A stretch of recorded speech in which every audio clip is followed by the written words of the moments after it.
जय हिंद सभी को, सभी साथियों को नमस्कार। हम भारत का भूगोल पढ़ रहे थे और भारत के भूगोल में हमारा जो टॉपिक था वो था भारत का भौतिक प्रदेश या भारत के भौतिक प्रदेश। और भारत के भौतिक प्रदेश में हमने सबसे पहले हिमालय को पढ़ा, उत्तर का विशाल मैदान और प्रायद्वीप पठार, वो हमने कल पूरा कर लिया। लास्ट में सबसे अंत में जो हमने पढ़ा था वो कौन सा? सतपुड़ा पढ़ा, दंडकारण्य पठार पढ़ा। ये सारे मतलब कहने की बात है प्रायद्वीप हमने लगभग पूरा पढ़ लिया। आपसे एक प्रश्न पूछता हूं, मैं बता दो, सतपुड़ा पर्वत की सबसे ऊंची चोटी कौन सी है? कौन सी? महादेव पहाड़ी। और महादेव पहाड़ी पर बनी हुई है कौन सी चोटी? धूपगढ़ी। कौन सी? धूपगढ़ी, है ना। और उसके बाद अगर हम आगे बात करें तो अमरकंटक पहाड़ी कहाँ है? मध्य प्रदेश। और मांडव्य और वारदा पहाड़ी कहाँ है? मांडव्य और वारदा जैसी पहाड़ी कहाँ है? भूल गए क्या? गुजरात में। और कैमूर श्रेणी कहाँ है? कैमूर।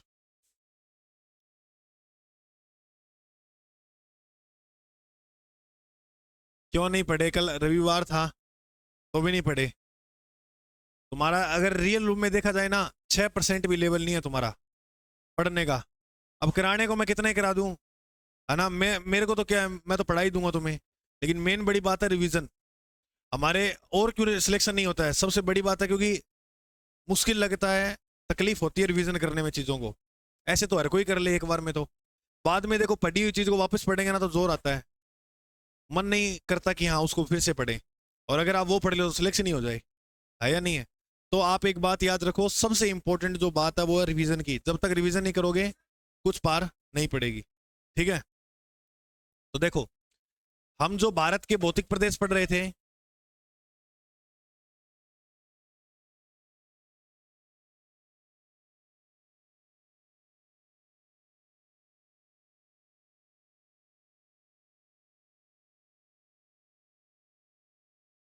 इसमें आज हम पढ़ेंगे तटीय प्रदेश को। 4 नंबर है क्या?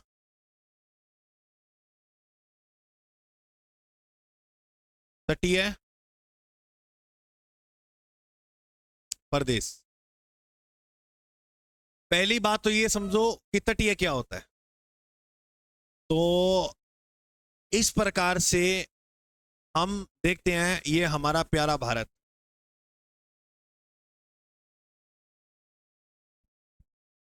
इस प्रकार से। अब आप एक बात देखो जरा, इधर की ओर आप देखोगे तो आपको नजर आएगा अरब सागर। क्या नजर आएगा? अरब सागर।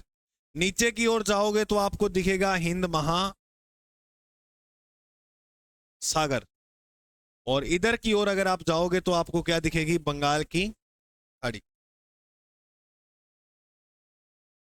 हाँ भाई, इधर देख लो। अब अगर हम बात करें आगे तो देखो, ये इधर क्या भरा हुआ है? पानी, जल भरा हुआ है।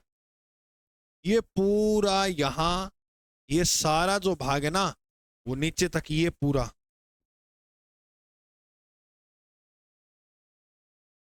ये वाला, ये जल से भरा हुआ है। अब भारत के दक्षिण भारत की जो सीमा है पूरी किसे लग रही है? जल से। यानी जहां से लेकर ये पूरी जो सीमा है, इस प्रकार ये जो यहां तक लगेगी, उस सीमा को बोलते हैं कौन सी सीमा? तटीय सीमा। इस प्रकार से ये वाली जो सीमा है वो कौन सी सीमा है? तटीय सीमा। यानी तट का मतलब जो कोई स्थान जल के साथ सीमा लगाता हो उसे बोलते हैं तट की सीमा लग रही है इसकी, है ना।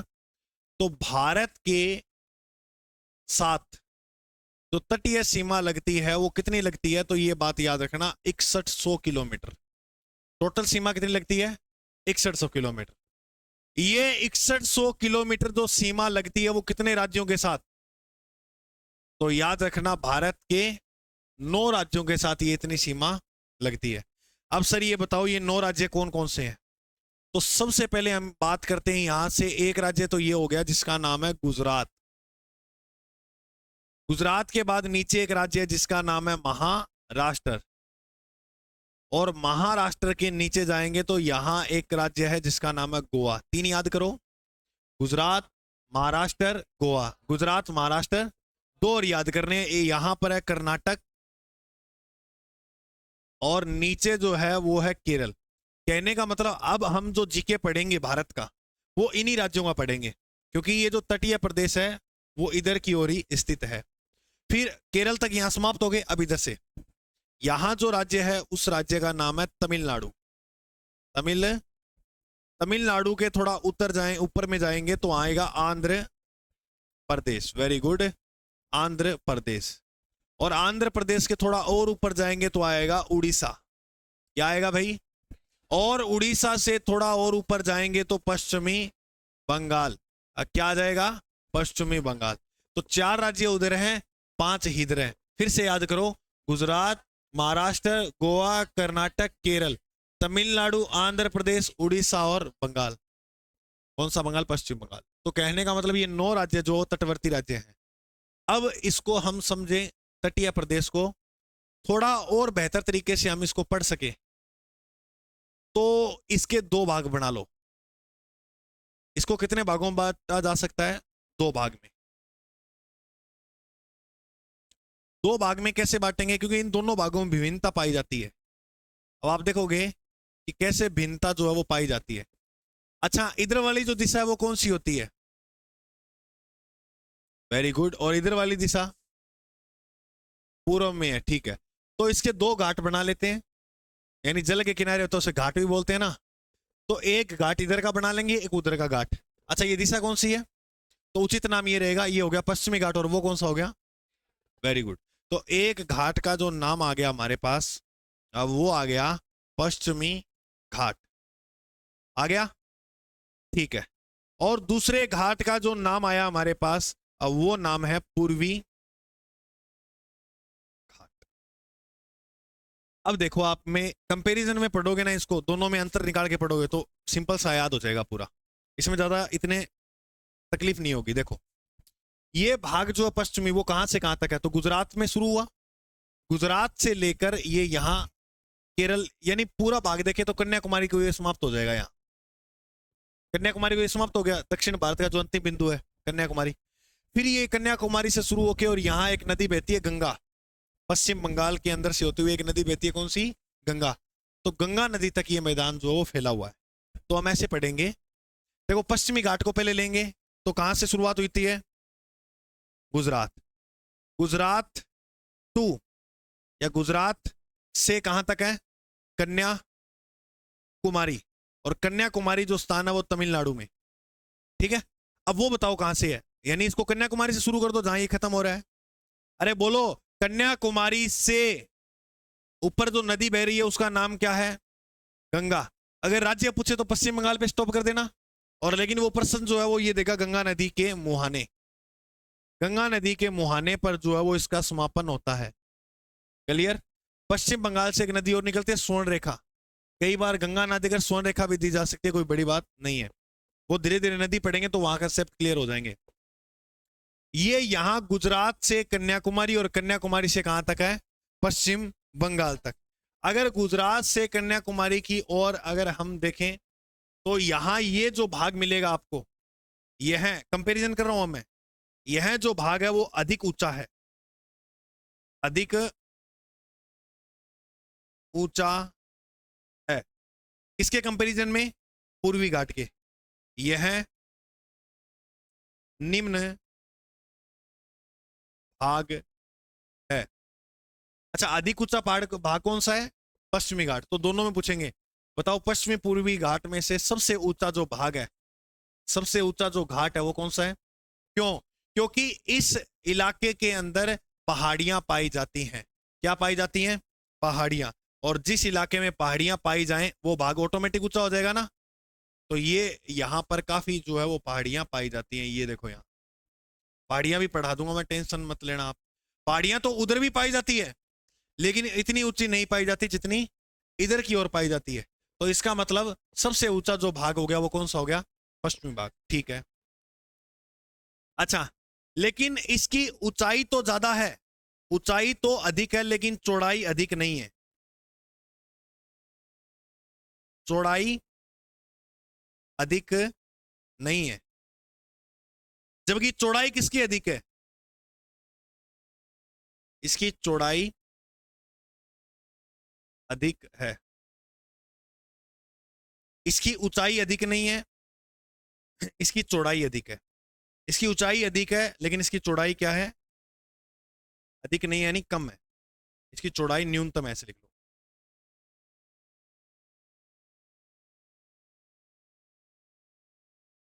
या अधिक नहीं है, जो भी आपको अच्छा लगे। मतलब कहने की बात जो आ रही है घुमा फिरा के वो यही आ रही है कि ये वाला जो भाग है वो ऊंचा है, ये नीचा है। ये भाग जो है वो कम चौड़ा है और ये वाला जो भाग है वो अधिक चौड़ा है। अब ये कारण क्या है गुरुजी? ये वाला भाग, मतलब ये तो समझ में आ गया, इधर पहाड़ियां पाई जाती है इसलिए ये भाग ऊंचा हो गया। चौड़ा और कम चौड़ा में ये अंतर बताओ। देखो, यहाँ पहाड़ियां अधिक पाई जाती है तो मैदानी भाग जो है वो कम मिलेगा। मैदान जो होते हैं ना वो कम, प्लस इस एरिया में नदियां भी कम बहती हैं, अरब सागर की ओर नदियां भी कम जाती हैं। मैं आपको रीजन बता रहा हूं कि ऐसा क्यों होता है। अरब सागर की ओर नदियां भी क्या जाती हैं? कम। एक बात याद रखना, जिस बेल्ट के अंदर नदियां बहेंगी ना, नदियां अपनी काप छोड़ती हैं और वहां मैदान बनाती है। जैसे आप देखो, राजस्थान में नदियों से निर्मित जो मैदान है वो कौन सा है? पूर्वी मैदान। तो आप देखो पूर्वी मैदान कितना बड़ा है ना। अच्छा, भारत के अंदर अगर हम देखें तो नदियों से निर्मित मैदान है उत्तर का विशाल मैदान। मैदानों में सबसे बड़ा मैदान कौन सा है? उत्तर का विशाल मैदान। तो कहने का मतलब ये है, मैदान वहां बनेगा जहां नदियां होंगी। तो यहां पर सबसे ज्यादा जो नदियां जल डालती है वो कहां डालती है? बंगाल की खाड़ी में। सबसे ज्यादा जो नदी प्रायद्वीप से निकलती है वो जाती है बंगाल की खाड़ी की ओर। और बंगाल की खाड़ी में जो नदी जाएगी वो रास्तों को क्या बना देगी? चौड़ा। इसीलिए पूर्वी घाट जो है उसकी चौड़ाई क्या है? अधिक है। चौड़ाई क्या है? अधिक। चलो अब देखो, चौड़ाई की अगर बात की जाए तो चौड़ाई उत्तर और दक्षिण में थोड़ा सा बताता हूँ, ये याद हो तो कर लेना, बाकी कोई जरूरी नहीं है। मैं थोड़ा आइडिया बताता हूँ कितनी चौड़ाई हो जाती है। चौड़ाई उत्तर दिशा में कितनी हो जाती है इसकी, और दक्षिण में कितनी हो जाती है। देखो, उत्तर में जो है पश्चिमी घाट की ऊपर में जो चौड़ाई है वो लगभग 50 किलोमीटर के आसपास देखने को मिल जाएगी। और दक्षिण में अगर बात करें तो 65 से 80 किलोमीटर के बीच में देखने को मिल जाएगी। जबकि पूर्वी घाट की चौड़ाई की बात करें तो उत्तर में ज्यादा नदियां बहती है बड़ी बड़ी। जैसे आप देखोगे तो गंगा नदी ऊपर है, स्वर्ण रेखा भी नदी है, महानदी भी है। तो बड़ी बड़ी नदियां उत्तर में है, तो उत्तर में यहाँ 190 किलोमीटर तक आपको चौड़ाई देखने को मिल सकती है। और दक्षिण की अगर हम बात करें तो लगभग 80 किलोमीटर तक चौड़ाई जो है वो दक्षिण के अंदर, क्योंकि दक्षिण में भारत छोटा भी हो रहा है ना, तो इसलिए चौड़ाई बहुत है 80 किलोमीटर नीचे देखा जाए तो। ठीक है। और यहां पर जो चौड़ाई है वो उत्तर में 50 किलोमीटर और दक्षिण में 65 से 80, और इधर उत्तर में 190 किलोमीटर। तो इसका मतलब चौड़ाई किस भाग की अधिक है? पूर्वी घाट की। देखो,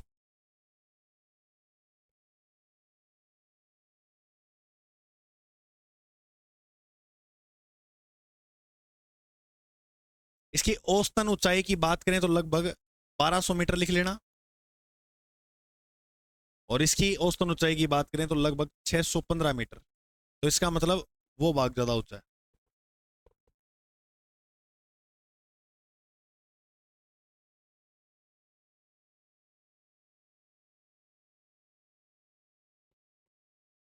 हाँ भैया, लिखा सभी ने? लिखा। तो इसको देखो एक बार, इन 9 राज्य गुजरात, महाराष्ट्र, गोवा, कर्नाटक, केरल, तमिलनाडु, आंध्र प्रदेश, उड़ीसा, पश्चिम बंगाल, ये 9। ठीक है। पश्चिमी घाट गुजरात से कन्याकुमारी और ये कन्याकुमारी से गंगा नदी। ये भाग अधिक ऊंचा है लेकिन चौड़ा नहीं है, चौड़ा कम है। ये भाग अधिक ऊंचा नहीं है लेकिन चौड़ा। जो भाग ऊंचा होगा वो चौड़ा होगा, जो भाग ऊंचा होगा वो चौड़ा नहीं होगा। जो भाग नीचा होगा वो चौड़ा होगा। इसको आप कैसे भी ट्रिक से याद रख लेना, ऐसे याद कर लेना। पश्चिमी जो घाट है वहां पहाड़ियां ज्यादा है, जहां पहाड़ी अधिक होगी वहां चौड़ाई कम होगी। जहां पहाड़ी नहीं है, कम है, वहां पर निम्न भाग होगा और चौड़ाई क्या होगी? अधिक। तो इस भाग की चौड़ाई, ये ऐसे रखना, बंगाली खाड़ी में नदियां जाती है, नदियां जाती है तो मैदान चौड़े बनते हैं, तो इस भाग की चौड़ाई अधिक है। ठीक है, इतनी बात समझ में आ गई? अब आगे बढ़ूं? ठीक है। अब मैं आपको बता रहा हूं ये कंपैरिजन पश्चिमी घाट और कौन सा घाट है? पूर्वी घाट। देखो आपको बताऊं, ये इतना हल्के मत लेना। मेंस की परीक्षा होती है ना, जब अपने जैसे अपने तो वन डे एग्जाम होते हैं, टिक मार देते हैं। मेंस में से प्रश्न आते हैं, पश्चिमी और पूर्वी घाट में अंतर बताइए, मतलब वो भिन्न क्यों है, तो बता सकते हैं ना। क्योंकि देखो इसमें ये जो अपना पश्चिमी इलाका है, वो उसमें पर्वत वगैरह ज्यादा पाए जाते हैं, इसलिए अधिक ऊंचा हो गया। नदियां इतनी कम है, कम होने के कारण यहाँ चौड़ाई कम हो गई। और यहाँ जो नदियां ज्यादा है, पर्वत कम है, तो यह भाग नीचा हो गया, जिस कारण यहाँ नदियां ज्यादा बहती हैं और चौड़ाई अधिक हो गई। तो बढ़िया तरीके से और देखो, और कंपेरिजन सर हम क्या कर सकते हैं। और पश्चिमी घाट में जो नदियां बहती हैं, पश्चिमी घाट में जो नदियां बहती हैं, यानी अरब सागर की ओर जो नदियां जाएंगी, अरब सागर की ओर जो नदियां जाएंगी, वह ज्वार नदमुख का निर्माण करेगी।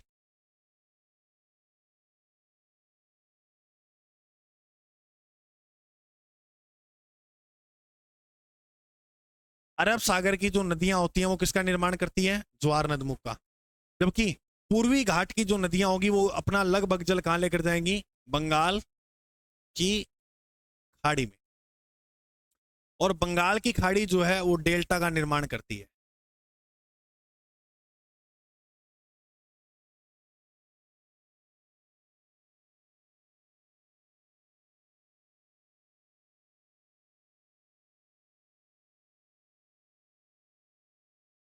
तो पूर्वी घाट की जो नदियां वो किसका निर्माण करेंगी, डेल्टा। शायद मैंने आपको बताया हुआ है डेल्टा क्या होता है और ज्वार नदमुख क्या होता है। फिर एक बार और समझ लेते हैं, कोई दिक्कत वाली बात नहीं है, क्योंकि कई जो है साथ नए चेहरे दिख रहे हैं मुझे क्लास में, तो उनको भी अच्छा समझ आ जाएगा। देखो भाई, एक बात और बताता हूं। ये जो है वो क्या है, नदी है। हमने कोई नदी ली है, ठीक है, इसमें जल बह रहा है।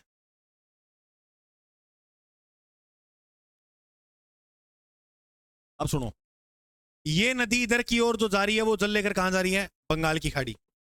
और इधर की ओर जो जल जा रही है वो अरब सागर की ओर लेके जा रही है जल। अब मैंने आपको एक बात बताया था, ये इधर की जो नदी है ना,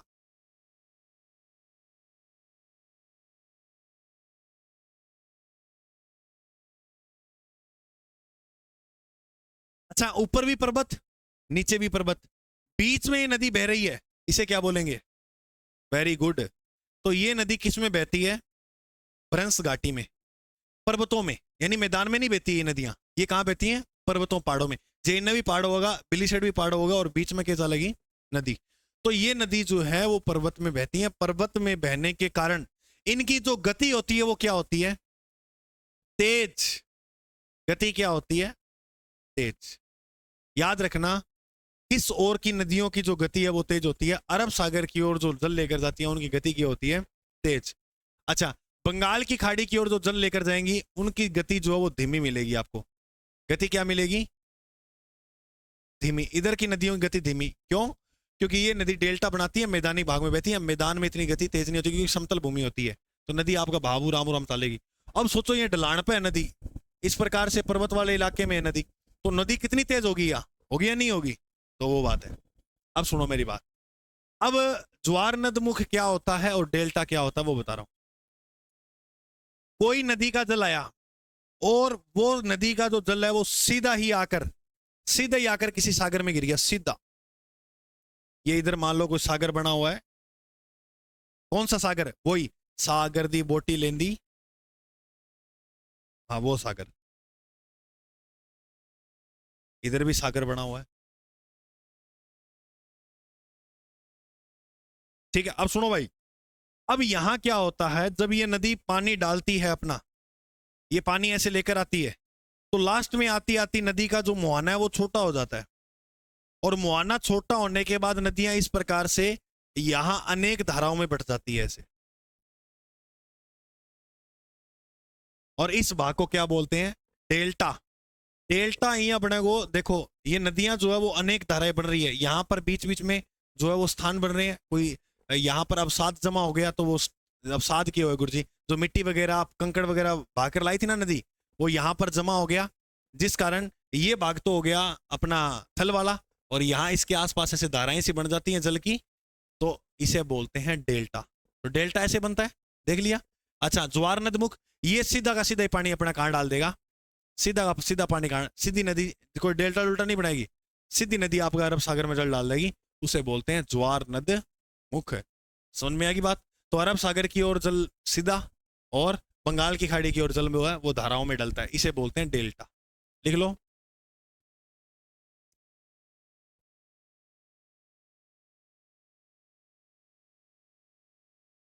अच्छा सर ये बताओ, डेल्टा बनाने वाली नदियां कौन कौन सी है? तो देखो, डेल्टा बनाने वाली नदियों में बात करें तो गंगा नदी भी डेल्टा बनाती है, और ब्रह्मपुत्र नदी भी डेल्टा बनाती है, यानी इसका मतलब ये बंगाल की खाड़ी में गिरती है। ताप्ती नदी नहीं बनाती है। गोदावरी, गोदावरी नदी भी डेल्टा बनाती है, और गोदावरी के साथ साथ याद रखना आपको कृष्णा नदी भी डेल्टा बनाती है, और कृष्णा के बाद याद करोगे कावेरी नदी। नदी टॉपिक में थोड़ा और अच्छी तरह से हम डिफाइन करेंगे। ये जितनी भी नदियां हैं, ये वाली नदियां किसका निर्माण करती है? डेल्टा का निर्माण करती है। डेल्टा कैसा बनता है मैंने नीचे डायग्राम में बना के दिखा दिया। जियोग्राफी मोहब्बत का सब्जेक्ट है, अगर लगाव से पढ़ें तो रियल से मोहब्बत हो सकती है इससे। कितना अच्छे चीजें समझ रहे हो इनको, है ना? अच्छा, अरब सागर की ओर गिरने वाली जो नदियां हैं, उनमें नाम आता है नर्मदा नदी का और ताप्ती नदी का। ये दो महत्वपूर्ण नदी है जो ज्वार नद मुख का निर्माण करती है।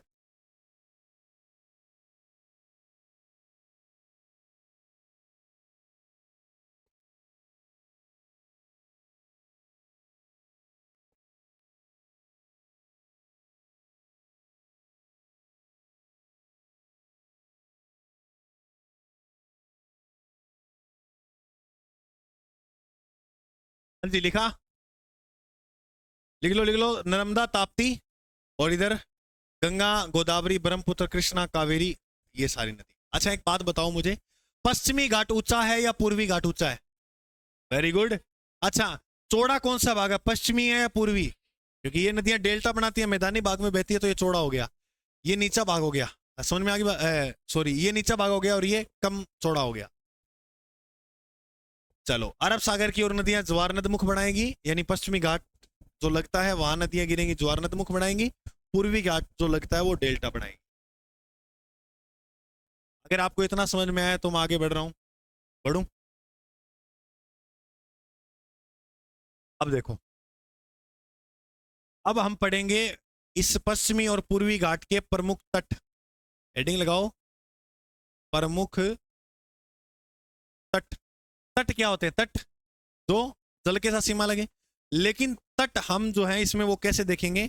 आपने शायद ऐसे नाम सुना होगा, मालाबार तट, कोरोमंडल तट, कोंकण तट, ये होते क्या है समझो इसको।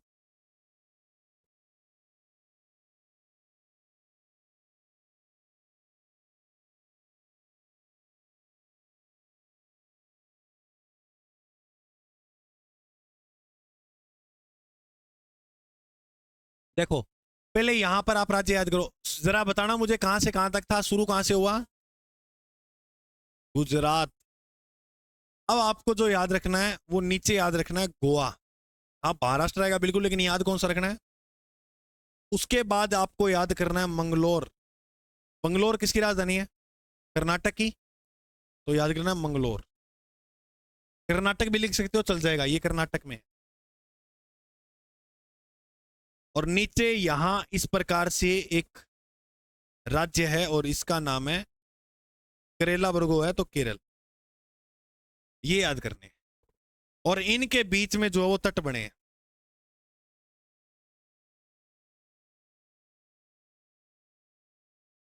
एक तट तो गोवा से गुजरात के बीच में, एक तट गोवा से मंगलोर के बीच में, और एक तट मंगलोर से केरल के बीच में, ऐसे। अच्छा सर, इन तट के नाम क्या क्या हैं? तो अभी नामकरण करते हैं इनका प्यारा प्यारा। ऊपर वाला जो तट है उसका नाम है कोंकण तट। अब एग्जामिनर प्रश्न ये पूछेगा कोंकण तट बताओ किससे मध्य, किसके मध्य है? तो गुजरात से गोवा के मध्य जो तट है उसे क्या बोलते हैं? कोंकण। गुजरात में एक स्थान है दमन, तो ये दमन से शुरू होता है। दमन से गोवा तक जो तट बना है उसे क्या बोलते हैं? कोंकण। और गोवा से मंगलोर तक जो तट है उसे बोलते हैं कन्नड़ तट। क्या बोलते हैं भाई? कन्नड़। और फिर मंगलोर से केरल के बीच जो तट है उसे बोलते हैं माला मालाबार तट। मालाबार। कौन सा तट हो गया? मालाबार। अच्छा आप बताओ मुझे, ऐसे पूछे गुजरात से गोवा के मध्य कौन सा तट है? कोंकण। गोवा से कर्नाटक कन्नड़। कर्नाटक से केरल मालाबार। करना है यार तीनों। कोंकण कन्नड़ मालाबार। कोंकण कन्नड़ मालाबार। गुजरात से गोवा, गोवा से मंगलोर। समझ में आई इतनी बात? अब 3 तट और पढ़ेंगे इधर के। फिर एक तट यहां होगा इस प्रकार से, और एक तट जो है वो होगा यहां। ठीक है, उसके बाद एक तट जो है वो होगा यहां।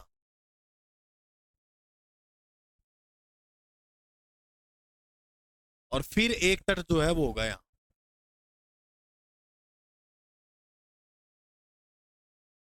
इस प्रकार से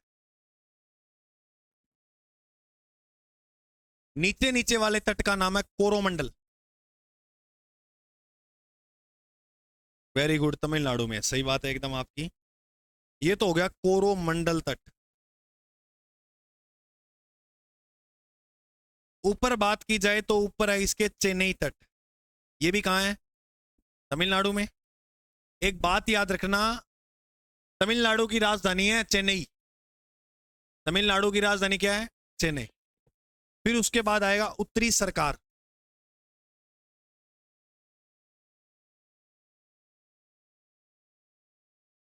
और फिर आएगा उत्कल तट।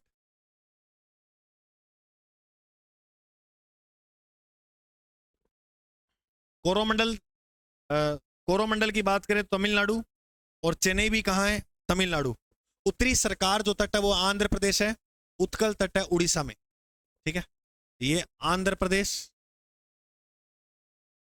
ये ओडिशा, और ये तमिलनाडु।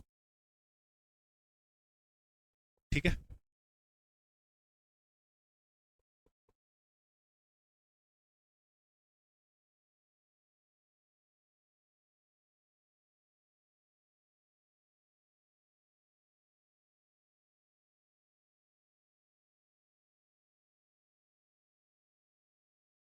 यह जो तट है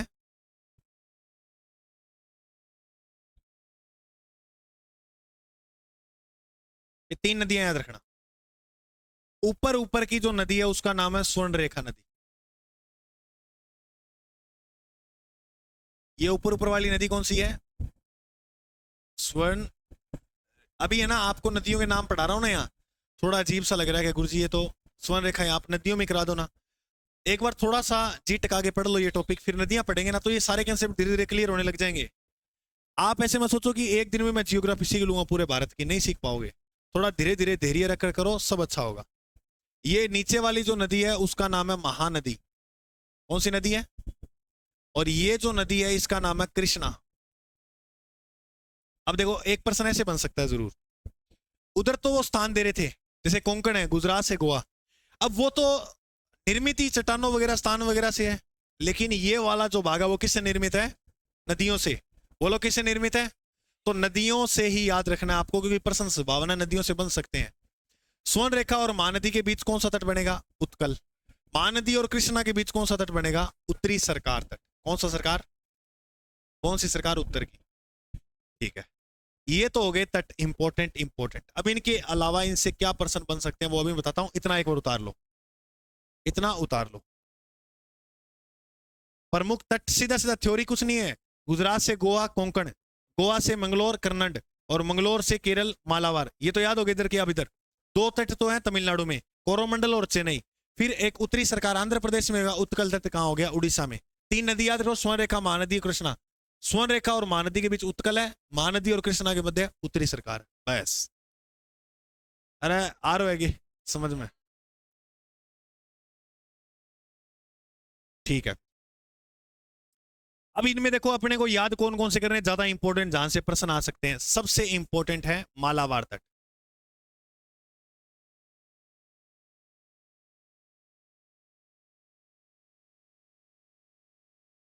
आपको पता हो कि इस्लाम धर्म जो आया था सबसे पहले, पता है कहाँ आया था? यहीं से आया था।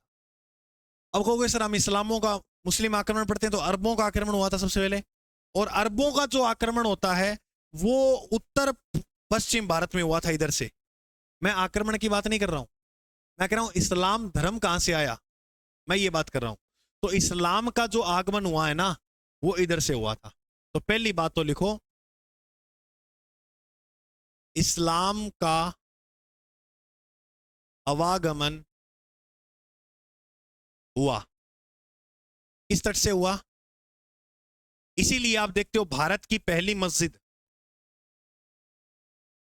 केरल में बनी है। अरे जहां इस्लाम धर्म पहले आएगा वहीं पहली मस्जिद बनेगी। आप मेरे को बताओ, राजस्थान में सबसे पहले मुस्लिम धर्म कहां आया था? अजमेर में। ख्वाजा मोइनुद्दीन चिश्ती की जो दरगाह बनी है वो अजमेर में, मुसलमानों का सबसे बड़ा उर्स लगता है, भारत का मक्का भी अजमेर को कहते हैं। और अकबर जियारत के लिए आया करता था, वो भी कहाँ आता था? अजमेर में आता था ना।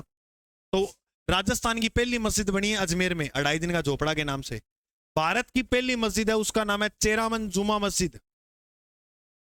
चेरामन जुमा, चेरामन जुमा मस्जिद जो है वो कहां है? केरल में। चेरामन जुमा मस्जिद कहां पर है? केरल में। चेरामन जुमा मस्जिद कहां पर है? केरल में। तो भारत की प्रथम जो मस्जिद बनी है, याद रखना, वो केरल में। एक तो मालाबार तट की, ये बात याद रखनी है।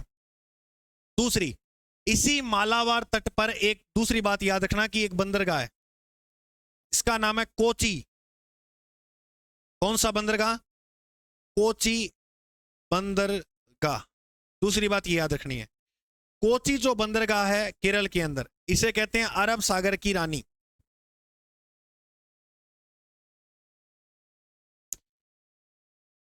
ये भी कहां है? कोची बंदरगाह, केरल में। दूसरी बात ये। तीसरी बात अगर इसकी याद करो तो शांत घाटी, साइलेंट वैली, शांत घाटी राष्ट्रीय उद्यान कहां पर है? वो भी कहां याद करोगे? केरल। मालाबार में पहली इस्लाम का आगमन हुआ, बात याद रखनी है। दूसरा, कोची बंदरगाह केरल में, जिसे अरब सागर की रानी कहते हैं। और तीसरी, शांत घाटी। शांत घाटी कहां बनी है? केरल के अंदर।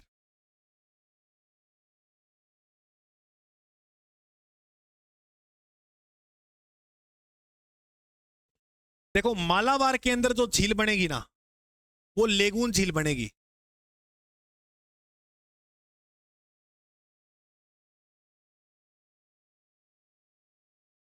इस क्षेत्र में जो झील बनेगी वो कौन सी बनेगी? लेगून।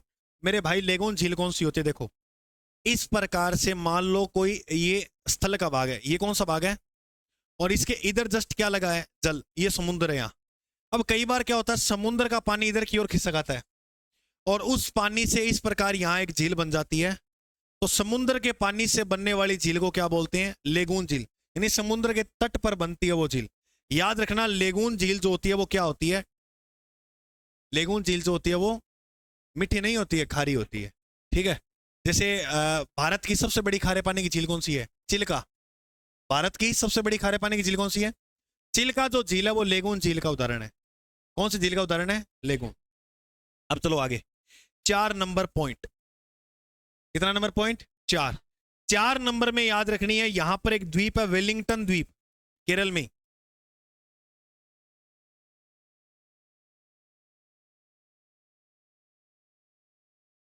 और इस वेलिंगटन द्वीप के अंदर एक झील बनी हुई है मेरे भाई। जो वेलिंगटन द्वीप है ना, वहां एक झील बनी है। क्या बोल रहे हो? वेलिंगटन द्वीप के पास एक झील बनी है, और इस झील का जो नाम है वो है बेम्बनाद झील।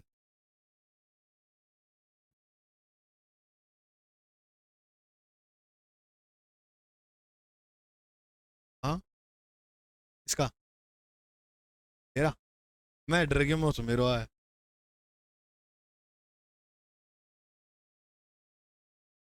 बेम्बनाद झील। अच्छा, बेम्बनाद झील भी कहाँ है? केरल में। एक बात याद रखना, यह मोस्ट इंपोर्टेंट बात है, मोस्ट इंपोर्टेंट। यह भारत की सबसे लंबी झील है।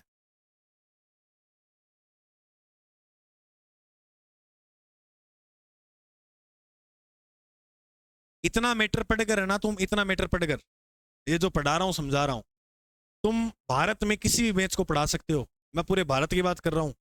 किसी भी बेंच के अंदर XYZ भारत में जितने भी एग्जाम होते हैं जिसमें जियोग्राफी सब्जेक्ट आता है, अगर आप अच्छी तरह से इतना तैयार कर लेते हो तो भुला दोगे उनको, अगलों को जो याद होगा। तुम ऐसी ऐसी 2-3 बातें बता दोगे, वो कहेगा मैंने पढ़ी जियोग्राफी, उसमें तो है ही नहीं ये चीज। लेकिन एक बात ये है कि यहां से आपके प्रश्न, मैं कहता हूं 1% भी चांस नहीं है जो कम हो जाएंगे आपके। हाँ जी, ऐसे क्यों नहीं करेगा, करेगा फौजी है ये, और इतना दोस्त होना ही चाहिए, क्यों नहीं भाई। यह भारत की सबसे लंबी झील है। ऐसी वैसे आवाज तो दमदार होनी चाहिए आदमी की।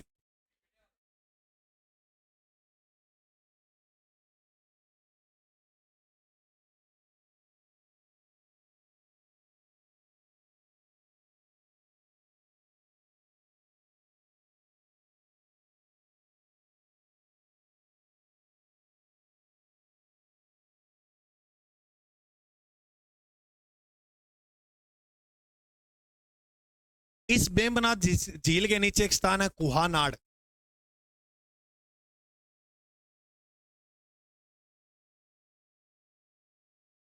आपने शायद ऐसे पढ़ा, राजस्थान जी के पढ़ा, तो भारत राजस्थान का सबसे ऊंचा स्थान कौन सा है, माउंट आबू। और नीचा, सबसे नीचा स्थान जयपुर सांबरवाड़ा, वो सबसे नीचा स्थान माना जाता है। अगर आपसे प्रश्न पूछे भारत का सबसे नीचा स्थान कौन सा है, तो भारत का सबसे निम्न जो स्थान है, नीचा जो स्थान है, वो कौन सा है, वो है कुहानाडा। और कुहानाडा कहाँ है, अभी बता रहा हूं सारी कहानी कहाँ की चली है। ये केरल, मालावार मतलब केरल, मालावार तट मतलब केरल। और यहां पर लास्ट और अंतिम एक बात याद करनी है आपको, एक शब्द मिलेगा यहां सुनने को, कयाल। कयाल भी कहां पाए जाते हैं, यह यहां पर मछलियां पकड़ी जाती है, या नौकायान का एक स्थान है, उसे कयाल कहते हैं। इंग्लिश में इसे बैक वाटर कहते हैं। टाइम का पता ही नहीं लगा रहा है। कयाल क्या है, कयाल, मेरी बात सुनो, झील नहीं है, एक झील का प्रकार है। ऐसे प्रॉपर ऐसे नहीं कहता क्याल झील है, क्याल बहुत केरल में सारी जगह क्याल ही पाए जाते हैं। तो झील तो जैसे एक क्या हो गई, जैसे मान लो ये बेम्बनाथ झील है, तो एक विशेषता होगी, बेम्बनाथ एक झील है। ये सारी झील ही है यहाँ केरल में। कहने का मतलब क्याल इस प्रकार का झील जैसा एक जल का स्रोत होता है, जो सामान्यतः केरल के अंदर हर जगह पाया जाएगा लगभग, है ना। तो झील तो किसी एक स्थान पे या उसका नाम होता है फिक्स। क्याल झील का प्रकार में ले सकते हो, कोई बड़ी बात नहीं है। तो क्याल कहां पर है, केरल के अंदर। अब मैं आपके साथ एक डिस्कस करूंगा यहां अभी। ये कई लोग होते हैं पानी के अंदर नहाते हैं, जल के अंदर। अभी कल की न्यूज के अंदर एक न्यूज़पेपर में खबर आई थी, जैसे हेड के अंदर नहा लेते हैं, नहर चल रही है उसमें नहा लेते हैं, स्विमिंग पूल में नहा लेते हैं। ये नहाना अच्छा है या बुरी बात है, बहुत बहुत बहुत भयंकर बुरी बात है। इससे एक रोग होता है AMB, इस प्रकार से कोई रोग है एक, जिस कारण क्या एक दिमागी कीड़ा होता है, वो नाक के थ्रू आपके, जैसे नहाओगे ना तो वो नाक के थ्रू आपके प्रवेश करेगा शरीर के अंदर। डॉक्टर बताया है ये बात को कि 97% संभावना है मौत होगी, 3% चांस होते हैं कि वो उसको हम बचा लें। अभी तक ये से इसके अंदर शायद राज्य केरल ही था शायद, वहां पर 3 लोगों की मौत हुई है इस रोग से, इस बीमारी से। जो पानी में नहाने के कारण वो दिमागी कीड़ा बढ़ जाता ना, उससे। तो पानी में देखो हर चीज वर्तमान में जैसे जैसे आगे जा रहा है सामान, उसके तहत जो है वो घटना बुरी होती जा रही है। अब हम तो आपदा, ये जो संकट आ रहे हैं ये इतने खतरनाक है, ये हमें खत्म भी कर सकते हैं। ये सिंधु घाटी सभ्यता जैसे हम पढ़ते हैं, ये पूरी की पूरी सभ्यता ही खत्म होगी, पूरी इनकी पॉपुलेशन ही खत्म होगी। इससे क्या होता है, जैसे अब बाढ़ आई है या कोई आपदा संकट आ रहा है, तो उससे लोग क्या करेंगे, अपने घरों को छोड़ छोड़ कर, क्योंकि उनको पता लग जाएगा इस एरिया में तो आपदा संकट ज्यादा आ रहा है, तो यहाँ से छोड़कर वो कोई ऐसा स्थान पे जाना पसंद करेंगे जहाँ सुरक्षित हो वो। हो सकता है सिंधु घाटी के लोग ऐसे गए होंगे, या हो सकता है सिंधु घाटी के जो लोग हैं वो किसी बाढ़ के अंदर जो है या किसी महामारी के कारण जो पूरी की पूरी सभ्यता नष्ट होगी। तो ये बहुत खतरनाक हो सकता है हमारे लिए भी। तब हमें कह रहे हैं कि बार बार कि पेड़ लगाओ, पानी को बचाओ। आप तो इन चीज़ों ना बहुत नॉर्मल वे में ले, अगर आप थोड़ा गहराई से पढ़ोगे ना चीज़ों को, तो तुम्हें एहसास होगा कि हम जिस तरह से यूज़ कर रहे हैं उस प्रकार तो ऐसे ये लंबे टाइम तक नहीं चलेंगी। मैं आपको एक छोटी सी बात और बताऊं, ग्लोबल वार्मिंग का नाम सुना आपने? ऐसे बताया जा रहा है समुद्र का पानी एक साल में प्रति, एनसीईआरटी तो लिखती है 1 सेंटीमीटर उठता है, कुछ किताबें स्टैंडर्ड वो ये लिखती है 2.5 सेंटीमीटर पानी जो है ऊपर उठ रहा है समुद्र का। अच्छा, समुद्र का पानी थल भाग से अगर ऊंचा हो गया तो क्या आएंगी? बाढ़ आए, बाढ़ नहीं भयंकर भीषण सुनामी। बाढ़ से तो फिर भी बच बुझ जाते हैं, सुनामी से नहीं बचते हैं, वो सारे खतरनाक तरीके से जो है वो नष्ट कर जाती है चीजों को। तो ये प्रतिदिन हो रहा है। तो ये क्यों हो रहा है? इसी ग्लोबल वार्मिंग के कारण। धीरे धीरे आप समझोगे, आगे पढ़ोगे, मैं उम्मीद करूंगा आज की क्लास आपको अच्छी लगी होगी। आज के लिए जय हिंद, मिलते हैं अपने अगली क्लास के अंदर।